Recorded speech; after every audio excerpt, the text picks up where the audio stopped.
انسان کسی کے سامنے کتنا ہی اچھا بنے، انسان کسی کے سامنے کتنا ہی معزز بنے، انسان کسی کے سامنے کتنا ہی عزت دار بنے، ہر انسان اپنے آپ کو اچھی طرح سے جانتا ہے کہ میں کیا ہوں اور میری حقیقت کیا ہے۔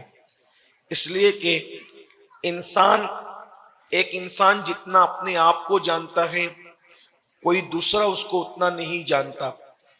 اور یہاں پر ہزاروں کی تعداد میں میری مائیں اور بہنیں موجود ہیں۔ ہم سب آج اپنا احتساب کریں اور سوچیں کہ ہم کیا ہیں۔ لوگ ہمیں کتنا ہی اچھا سمجھتے ہوں، لوگ ہمیں کتنا ہی بہتر سمجھتے ہوں، لوگ ہمیں کتنا ہی بہتر مقام دیتے ہوں، کتنے ہی اچھے القاب سے لوگ ہمیں یاد کرتے ہوں، لیکن سچ بتانا اپنے ضمیر کی عدالت میں اب خود کو تصورات کی دنیا میں کھڑے کر کے اپنے دل سے پوچھیں، کیا واقعی ہم اچھے ہیں؟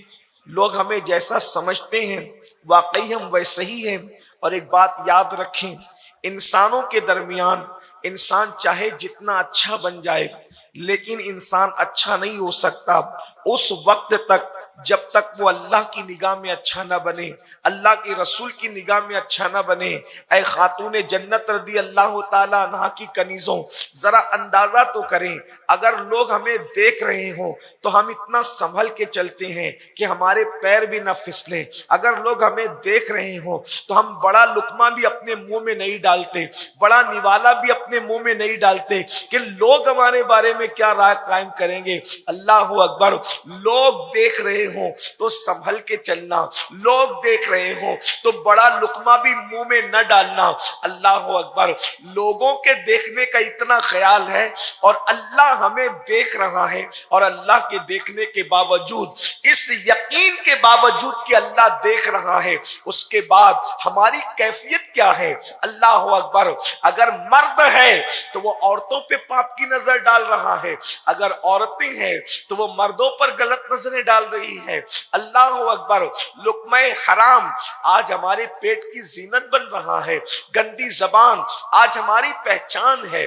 کون سا وہ گناہ ہے جو اپنی زندگی کے اندر نہیں ہے؟ اگر ہم اپنے گناہوں کے بارے میں خود کا احتساب کریں اور ہم اپنے گناہوں کے بارے میں کبھی تنہائی میں بیٹھ کر کے سوچیں تو ہمیں خود سے نفرت ہونے لگے گی، اور ہم خود محسوس کریں گے ہم کتنے برے ہو گئے، ہم کتنے گندے ہو گئے۔ میری ماں اور بہنوں، اچھی طرح سے یاد رکھنا اور اچھی طرح سے ذہن و دماغ میں رکھنا، انسان اپنے گناہ چھپا کر سب کو دھوکہ دے سکتا ہے لیکن انسان اپنے اللہ کو کبھی دھوکہ نہیں دے سکتا، اس لیے کہ اللہ علیم بذات الصدور ہے۔ وہ انسان کے دل کی کیفیتوں کو جانتا ہے، دل کے تہہ خانے کے اندر انسان کیا سوچتا ہے، دماغ کے اندر انسان کی فکر کیا ہے، یہ سب میرا اللہ جانتا ہے۔ وہ عالم الغیب و شہادہ ہے۔ اللہ اکبر۔ وہ غیب کا علم بھی رکھتا ہے اور شہادت کا علم بھی رکھتا ہے، اس سے کچھ چھپا ہوا نہیں ہے۔ رات کی تاریکی کے اندر کالے پتھر پر جو کالی چونٹی چلتی ہے، میرا اللہ اس کو بھی دیکھتا ہے، اس کے چلنے کی آواز کو بھی سنتا ہے۔ اللہ اکبر۔ میری ماں اور بہنوں، بتاؤ، اتنے جرائم اور گناہ کرنے کے بعد پھر بھی انسان غافل ہے، پھر بھی انسان یہ تصور کرتا ہے کہ ہم جنت میں جائیں گے۔ یاد رکھنا، جہاں گناہ ہے وہاں فنا ہے۔ اللہ رب العزت ارشاد فرماتا ہے، وہ بہت دن تک گنہگاروں کو ڈھیل نہیں دیتا، وہ بہت دنوں تک گنہگاروں کو چھوٹ نہیں دیتا، وہ بہت دنوں تک پاپ اور جرائم کرنے والوں کو مہلت نہیں دیتا۔ ارشاد فرماتا ہے، ان بطش ربک لشدید، تیرے رب کی پکڑ بڑی سخت ہے۔ اللہ کی بندیوں، اگر اپنے حسن کی نمائش کرو، اپنے لباس کو شریعت کے خلاف پہنو، اپنی زندگی کو اللہ کی نافرمانی میں گزارو، تھوڑی مہلت دے گا، پھر اس کے بعد جب اس کی قدرت کا شکنجہ کسا جائے گا اور جب اس کا عذاب اترے گا، جب اس کی پکڑ ہوگی، تو انسان کا حال یہ ہوتا ہے جب اللہ پکڑ کرتا ہے تو دنیا کی کوئی طاقت اللہ کے شکنجے سے چھڑا نہیں سکتی۔ جب اللہ پکڑ کرتا ہے تو کوئی انسان مالدار ہوتا ہے تو غربت کی چکی میں پسنے لگتا ہے، کوئی صحت مند ہوتا ہے تو بیماری کے دلدل میں دھسنے لگتا ہے۔ اللہ اکبر! انسان کو صحت کے دور میں، انسان کو جوانی کے دور میں، انسان کو طاقت و قوت کے دور میں پاپ کرنا اچھا لگتا ہے، جرائم کرنا اچھا لگتا ہے۔ انسان سوچتا ہے کون دیکھ رہا ہے، مگر یاد رکھنا میرا اللہ بار بار پکار پکار کر کہہ رہا ہے ہوا معکم اینما کنتم، تم جہاں کہیں ہو اللہ تمہارے ساتھ ہے۔ نحن اقرب الیہ من حبل الورید، وہ تمہاری شہرک سے زیادہ قریب ہے، کہاں جاؤ گے، کہاں چھپو گے؟ اللہ اکبر! اندازہ فرمائیں سی سی ٹی وی کیمرے کی زد میں ہے تو انسان اتنا سنبھل کر زندگی گزارتا ہے، اللہ دیکھ رہا ہے، سارے گناہ ہو رہے ہیں، سارے جرائم ہو رہے ہیں۔ میری ماں اور بہنوں، دنیا کی دوسری عورتوں کو دیکھ کر کے، سیریلوں کے اندر اداکاراؤں کو دیکھ کر کے، اللہ اکبر، فلموں کے اندر فلمی اداکاروں کو دیکھ کر کے اگر ہم بھی اپنی زندگی اللہ کی بغاوت میں گزارے، اللہ کی نافرمانی میں گزارے، اللہ کے رسول کی نافرمانی میں گزارے، کب تک؟ جب تک جسم کا رشتہ روح کے ساتھ جڑا رہے گا تبھی تک جرائم کرو گے، تبھی تک گناہ کرو گے۔ لیکن اللہ اکبر، ایک وقت وہ آئے گا میری بہنوں جب روح حلق میں اٹک جائے گی، ایک وقت آئے گا وہ میری بہنوں کہ جب جسم کا رشتہ روح سے ٹوٹتا ہوگا، ایک وقت آئے گا میری بہنوں جب ہمارے گھروں سے ہماری جدائیاں ہوگی، ہمارا مال ہمارا نہ رہے گا، شوہر شوہر نہ رہے گا، بال بچوں سے جدائیاں ہوگی، دنیا چھوڑ کر جانا ہے۔ قرآن ارشاد فرماتا ہے اللہ اکبر اینما تکونوا یدرککم الموت ولو کنتم فی بروج مشیدہ، اگر تم مضبوط قلعے میں جا کر چھپو گے وہاں بھی اللہ کی موت آ کر کے رہے گی، اللہ کی طرف سے موت آ کر رہے گی۔ اللہ رب العزت کی بھیجی ہوئی موت سے مضبوط قلعے بھی تمہیں بچا نہ سکے گے۔ اللہ رب العزت جب موت کو بھیجے گا اس کی طرف سے آنے والی موت مضبوط قلعوں میں چھپنا بھی تمہیں محفوظ نہ کرے گی۔ اللہ کی بندیوں، آج اپنی زندگی کا جائزہ لو، کون سے گناہ ہے، کون سے جرائم ہے، کون سی برائیاں ہیں جو زندگی میں نہیں۔ جوانی کی رنگریلیاں، جوانی کی مستیاں، لباس شریعت کے خلاف، زندگی شریعت کے خلاف، سوچ شریعت کے خلاف، اٹھنا بیٹھنا شریعت کے خلاف، سونا جاگنا شریعت کے خلاف، بچوں کی پرورش شریعت کے خلاف۔ آئیے آپ کو میں ایک بات بتاؤں، زندگی کے اندر کچھ مراحل ایسے آتے ہیں جب انسان کو گناہ بہت برے لگتے ہیں، حالانکہ پوری زندگی گناہ میں مزے آتے ہیں، پوری زندگی گناہ اچھی لگتی ہے، لیکن پوری زندگی میں گناہ اچھے لگتے ہیں، لیکن چند مراحل ایسے آتے ہیں جب انسان مرنے لگتا ہے تب اس کو احساس ہوتا ہے میں نے گناہ کیے اور صرف گناہ کیے، مگر یاد رکھنا اس وقت کا پچھتانا اس کو کام نہیں آتا۔ ایک مرتبہ کا واقعہ ہے، ایک شوہر اور ایک بیوی بڑی جب وہ دنیاوی فکر میں زندگی گزارتے تھے، اللہ نے دولت دی تھی، اللہ نے مال دیا تھا، اللہ نے بہت کچھ عطا کیا تھا، بہت نوازا تھا۔ شوہر اور بیوی کا پیار اتنا مشہور تھا کہ شوہر نے اپنی بیوی کے لیے کانچ کا محل بنایا تھا، جس کو شیش محل کہتے ہیں، کانچ کا محل بنایا تھا۔ اور کانچ کا محل بنانے کے بعد اللہ اکبر، ایک مرتبہ اس کی خوبصورت بیوی اپنے بالوں میں کنگھی کر رہی تھی، اور ماڈرن سوچ رکھنے والا اور دنیاوی سوچ رکھنے والا شوہر اپنی بیوی کی خوبصورت جب وہ کنگھی کو دیکھ رہا تھا، ایسے میں اس نے کہا کتنی خوبصورت ہو تم، کتنی حسین ہو تم، کتنی جمیل ہو تم۔ اللہ نے جنہیں خوبصورت بنایا ہے اس پر اللہ کا بڑا احسان ہے۔ لیکن حضور علیہ السلام فرماتے ہیں جس کی خوبصورتی اور خوبصیرتی، یعنی جو خوبصورت بھی ہو اور خوبصیرت بھی ہو، انشاءاللہ وہ جنت میں جائے گا۔ جس کو خوبصورتی بھی ملی ہو اور خوبصیرتی بھی ملی ہو، انشاءاللہ وہ جنت میں جائے گا۔ لیکن جس کو صرف خوبصورتی ملی اور خوبصیرتی نہیں ملی تو پھر اس کی خوبصورت جلد کو